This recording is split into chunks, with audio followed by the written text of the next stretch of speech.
Meus irmãos, a paz do Senhor, bom estar com vocês mais uma vez para a terceira lição da Escola Bíblica Dominical Betel.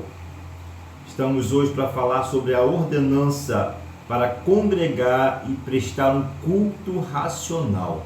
Creio que vai ser bênção, fica comigo.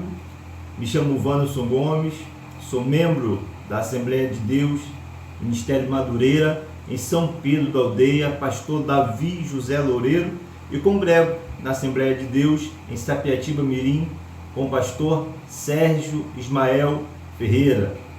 Fica comigo depois da vinheta.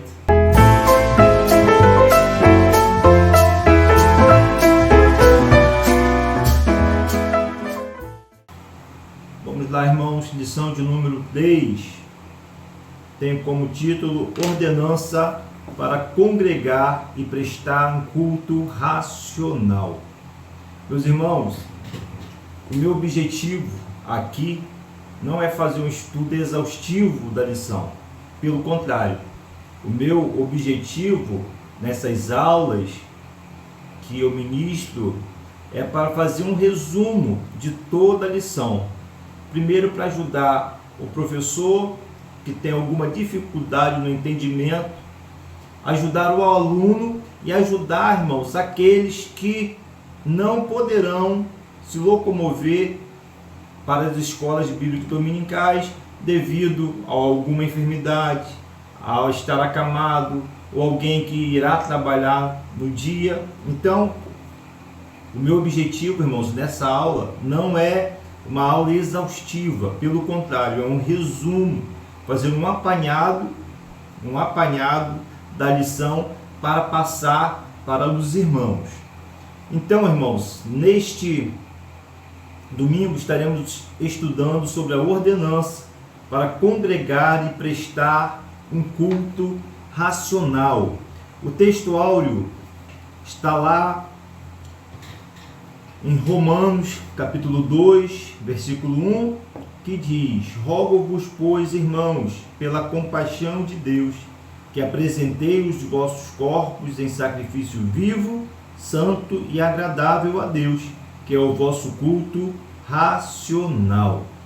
Meus irmãos, o texto áureo, Paulo falando à igreja de Roma e consequentemente a nós, igrejas do Senhor, ele roga para que nós ofereçamos os nossos corpos como sacrifício vivo, santo e agradável a Deus. No Velho Testamento, irmãos, na lei, nós sabemos que o culto a Deus, a adoração a Deus, as pessoas ofereciam um animal. Eles traziam um animal de casa e ofereciam a Deus. Deus exige de nós, irmãos, que nós sacrifiquemos os nossos corpos, que nós sacrifiquemos, irmãos, a nossa carne, as nossas vontades em adoração a Ele. Hoje, na nova aliança, nós não precisamos oferecer um animal, não precisamos oferecer um cabrito, um carneiro, uma ovelha, não. Mas nós temos que oferecer o nosso corpo morto ao pecado e como templo do Espírito Santo, vivendo para adorá-lo, para obedecê-lo, opondo-nos ao pecado, opondo-nos a todo tipo de iniquidade, repudiando o mal, andando na direção do Espírito Santo. Esse é o sacrifício que Deus requer de nós hoje. Mateus, no capítulo 9, versículo 13, Jesus vai dizer que Ele quer de nós misericórdia e não sacrifício, como também requer de nós obediência. 1 Samuel, capítulo 15, versículo 22, Deus vai dizer o seguinte: porventura o Senhor tem tanto prazer em holocaustos e sacrifícios, como em que se obedeça a palavra do Senhor? Eis que o obedecer é melhor do que sacrificar, e o atender é melhor do que gordura de carneiros. Ou seja, o Senhor, meus irmãos, Ele quer de nós hoje obediência, misericórdia, uma vida de santidade, aí sim, nós ofereceremos ao Senhor um culto racional, que é um culto com consciência, um culto com entendimento, um culto com amor. E essa adoração, irmãos, esse culto, ela começa no coração, começa na nossa mente, que vem da nossa vontade, do nosso entendimento. Então esse, irmãos, é um culto racional, um culto que o Senhor, ele requer de nós. A verdade aplicada, ela vai nos dizer assim: uma característica marcante do nascido de novo é o desejo de estar reunido com o povo de Deus. Então, o comentarista, que é o bispo Abner Ferreira, ele vai nos informar que uma característica que é marcante do nascido de novo, aquele que aceitou a Cristo como seu Salvador, é o desejo de estar reunido com o povo de Deus. Deus, meus irmãos, Ele quer que vivamos uma vida cristã em comunhão uns com os outros, de forma amorosa, de forma, irmãos, que haja comunhão entre os nossos irmãos. Em casa é uma coisa, irmãos. Você servindo a Deus em casa sozinho é uma coisa. Na igreja, com meus irmãos, é totalmente diferente. Aprender uns com os outros, ajudar uns aos outros, fortalecer uns aos outros, estar juntos. O nascido de novo, ele faz parte do corpo do Senhor. E como membro desse corpo, ele necessita do outro para que tenha um corpo saudável. Amém? Para que tenha um corpo saudável.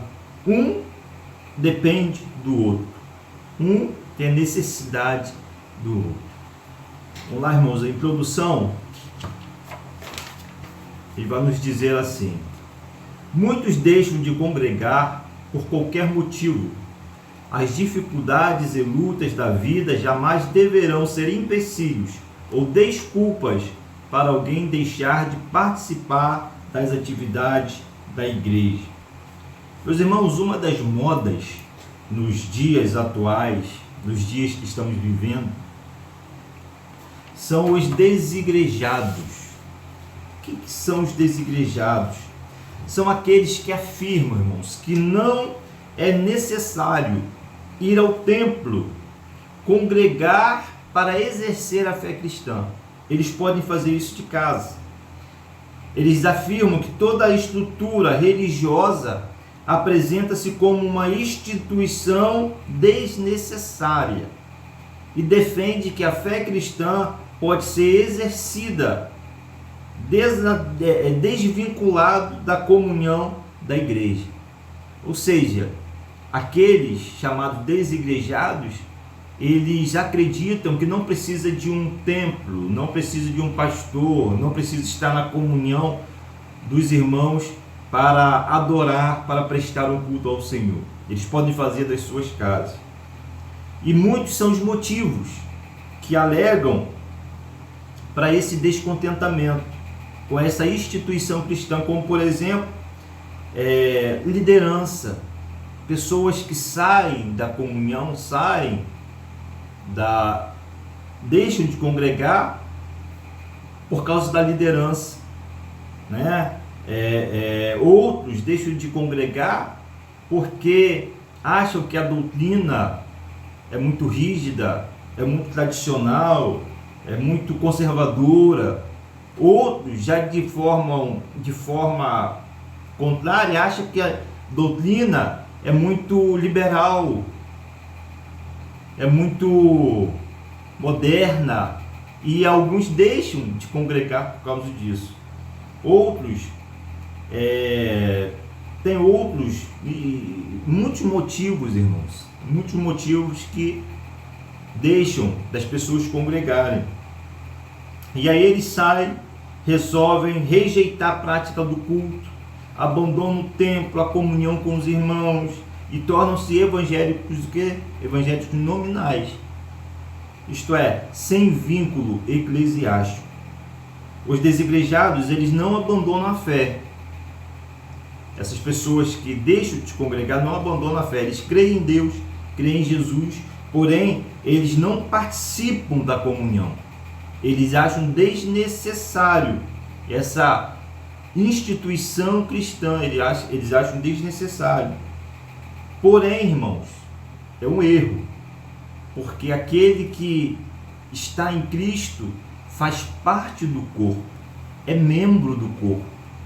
E se ele faz parte se ele é membro, ele tem que fazer parte do corpo.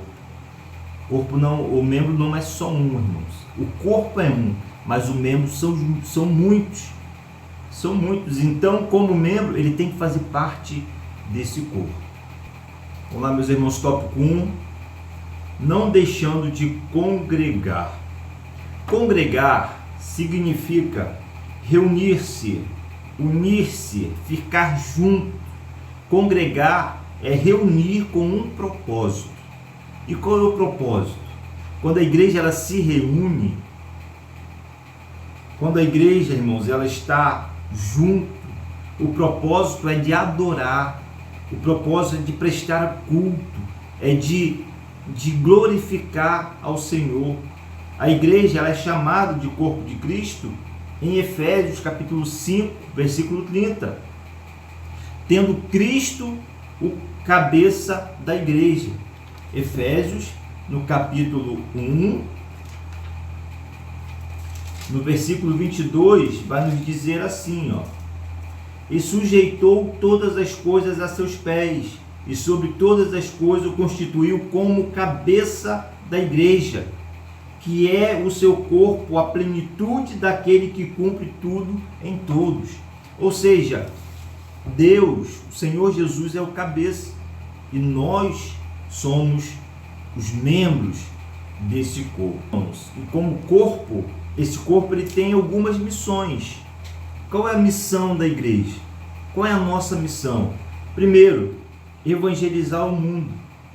Marcos capítulo 16, versículo 15, o Senhor vai nos dizer: ide por todo o mundo e pregai o meu evangelho a toda criatura. Quem crê e for batizado será salvo, mas quem não crê será condenado. Então, irmãos, uma das missões da igreja é evangelizar o mundo. Segundo, é cultuar, é adorar a Deus. João 4, 24. Evangelho de João 4, 24, ele vai falar sobre a importância de adorar ao Senhor. Terceiro, uma das missões da igreja é praticar a mordomia cristã. O que é mordomia cristã? É a responsabilidade que cada cristão, irmãos, ele tem em relação à administração dos bens materiais e espirituais outorgados por Deus. Deus nos deu, irmão. Deus nos outorgou responsabilidades que nós temos que praticar, que nós temos que pôr em prática. Ou seja, nós somos aqueles que cuidam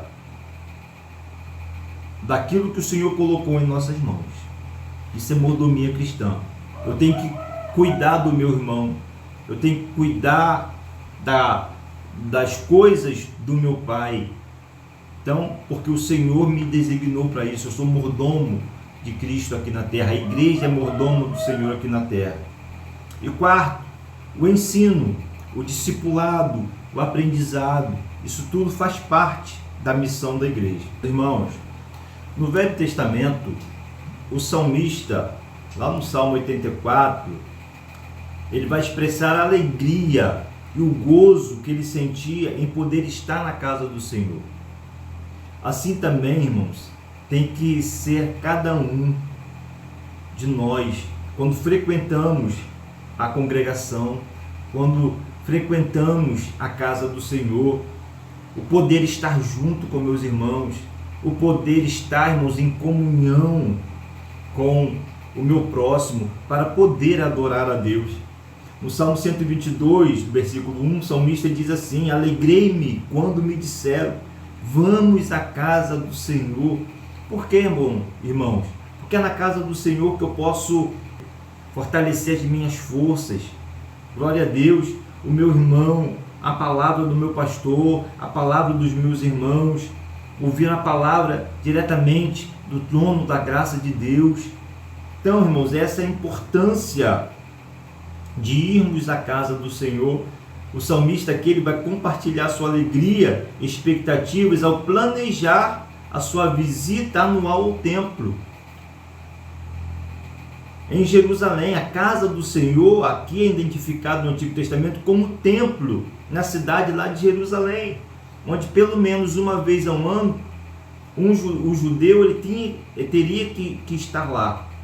Já no Novo Testamento, a casa do Senhor, como corpo de Cristo, é o que? O conjunto das pessoas que creem em Jesus, onde o Espírito Santo habita e onde Deus ele vem fazer morada. Então, quando a gente sai, irmãos, da nossa casa para ir à casa do Senhor ali adorar, irmãos, isso tem que ser um motivo de louvor, de alegria, como o salmista ele sentia quando ele ia a Jerusalém, ao templo, participar da adoração a Deus. Tópico 2, não perdendo o desejo de congregar. Meus irmãos, eu falei aqui na introdução sobre o fenômeno, sobre a moda que estamos vivendo nos dias atuais, dos chamados desigrejados. São aquelas pessoas que deixam de frequentar uma congregação, de frequentar a igreja e preferem cultuar a Deus nas suas casas. E por que acontece isso? Porque muitos perdem o desejo de congregar por alguns fatores, alguns motivos. Por exemplo, decepção com seus líderes. Muitos, irmãos, põem uma expectativa grande sobre um pastor, sobre um líder e acaba se decepcionando, porque vê alguma falha no pastor, vê alguma falha no seu líder, que é uma coisa, irmãos, normal, que é uma coisa natural. Todo ser humano, irmãos, ele tem falhas. Todo ser humano, ele tem seus defeitos. Ninguém é perfeito. Um pastor, por mais que seja orientado pelo Senhor, por mais que seja orientado um homem de Deus, uma mulher de Deus, eles possuem falhas, são seres humanos. E as pessoas, eles põem uma expectativa grande sobre o seu pastor e quando não é correspondido, acaba se decepcionando. Então esse é um dos motivos, decepção com seus líderes. Porém outros, irmãos, perdem o desejo de congregar por frieza espiritual. Frieza espiritual. As coisas mundanas ocupam mais a sua vida do que as coisas espirituais. Então, o congregar é um peso, é uma dificuldade, o ir à igreja. E tem também aqueles, irmãos, que se decepcionam por não acharem que foram valorizados como deveriam. E acaba se decepcionando. E aí, prefere não caminhar, prefere não congregar. Porém, há consequências, irmãos. Há consequências para esse abandono. O comentarista ele põe aqui algumas dessas consequências. Eu vou falar a respeito de algumas. Primeiro, as consequências do abandono do congregar, muitos ficam mais frágeis ao ataque do diabo. E isso é verdade. É mais fácil, irmãos, lutar acompanhado do que sozinho. É mais fácil guerrear acompanhado do que guerrear só. Tiago, no capítulo 5, no versículo 13, Tiago diz assim: está alguém entre vós aflito? Ore. Está alguém contente? Cante louvores. Está alguém dentre vós doente? Chame os presbíteros da igreja e orem sobre ele, ungindo-o com azeite em nome do Senhor. E a oração da fé salvará o doente, e o Senhor levantará. E se houver cometido pecados, ser-lhe-ão perdoados. Confessai as vossas culpas uns para os outros. Ó a comunhão, irmãos. E orai um pelos outros, para que sareis. A oração do justo pode muito em seus efeitos. Então a importância, irmãos, de estarmos juntos, um ajudando o outro. Se um cair, o outro levanta. Se um estiver fraco, o outro fortalece. Então, irmãos, a consequência de abandono da igreja, do abandono de congregar, isso fica mais frágil, mais frágeis ao ataque do diabo. Segundo, perde-se a comunhão. O próprio ato, irmãos, da ceia é comunhão dos santos. É o momento que os santos se reúnem, irmãos, para relembrar a morte do Senhor. Então é um momento de comunhão, é um momento de estar junto. Terceiro, a consequência desse abandono é o quê? Não entrega das primícias na casa do Senhor. O dízimo são as primícias do que nós recebemos, do nosso salário, dos nossos ganhos. Então, se a gente, irmãos, não está congregando, nós deixamos de dizimar, nós deixamos de ofertar na casa do Senhor. E quarto, pede-se, irmãos, ali a figura do pastor. Pede-se a figura daquele que Deus colocou para nos direcionar, para nos guiar, que é o pastor, o nosso pastor. Aquele que não congrega, aquele que está em casa, não tem um pastor para te dar o direcionamento. Então, irmãos, o maior exemplo de congregar é Jesus. Era costume do Senhor Jesus estar nas sinagogas. Aos 40 dias depois do Senhor Jesus nascer, ele foi apresentado no templo. Aos 12 anos de idade, Jesus estava no templo, sentado com os doutores da lei, debatendo a respeito da lei. Jesus sempre frequentou as sinagogas. Durante seu ministério, Jesus estava nas sinagogas pregando, curando, libertando.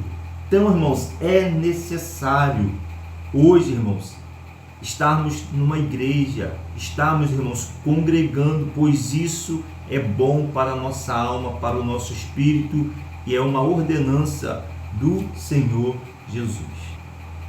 Tópico 3 nos diz: oferecendo um culto racional.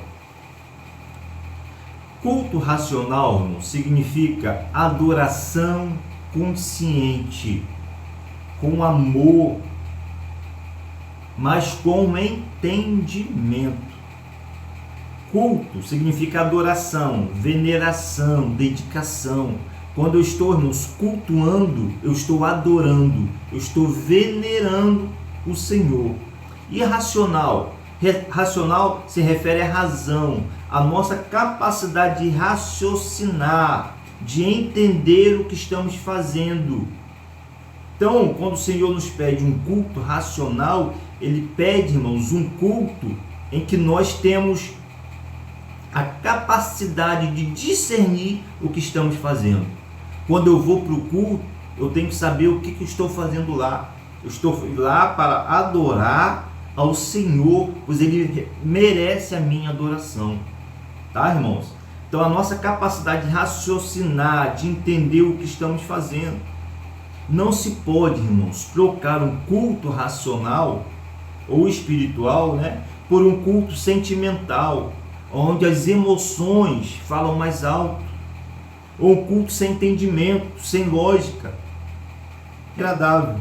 O Senhor quer de nós um culto racional, fundamentado na palavra de Deus, onde sacrificamos o que? A nossa carne, as nossas vontades carnais, a nossa natureza humana. Para quê? Para louvor e honra do nome do Senhor. Então, o sacrifício vivo, santo, é livre da condenação do pecado, livre da iniquidade, e que seja agradável a Deus, que o Senhor receba o meu louvor, a minha adoração, pois O Senhor ele requer de nós uma adoração que chegue agradável a Ele.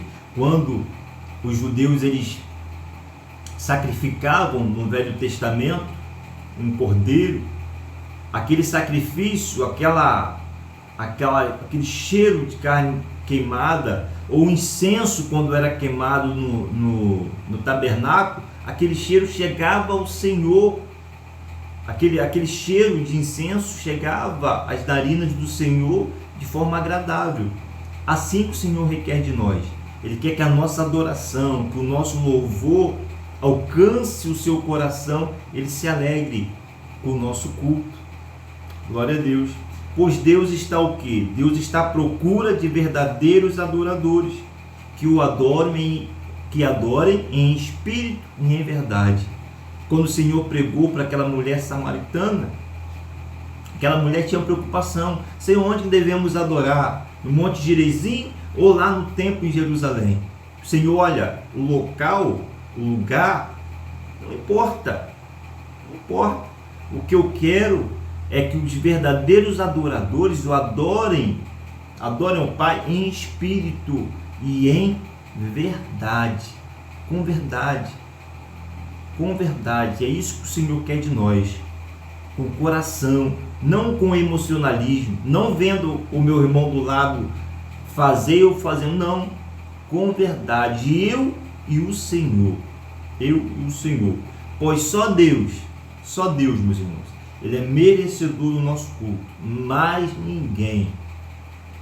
Hoje muitas pessoas prestam cultos à natureza, prestam culto a pessoas, prestam culto às coisas, ao que é material, ao dinheiro, a um objeto, a santos, a imagem. Devemos prestar culto somente ao Senhor nosso Deus. O diabo, quando foi tentar Jesus no deserto, ele disse: olha, eu ofereço todo mundo, se prostares, me adorares. O que o Senhor Jesus falou? Vai-te embora, Satanás, porque está escrito que só a Deus adorarás e só a Ele servirás. Então que o Senhor lhe abençoe, que o Senhor possa estar sempre cuidando de você e que você possa estar sempre congregando na sua igreja, procurando fazer o melhor para o Senhor. Não existe, irmãos, igreja perfeita. Não existe igreja que seja uma igreja no pleno da sua perfeição. A igreja é composta de pessoas com defeitos, pessoas cheias de dificuldades. Mas aí, irmãos, nós temos que suportar uns aos outros, pois isso é bíblico. E aí, irmãos, nós vamos melhorando até a vinda do nosso Senhor Jesus. Que o Senhor continue abençoando a vida de cada irmão, em nome de Jesus.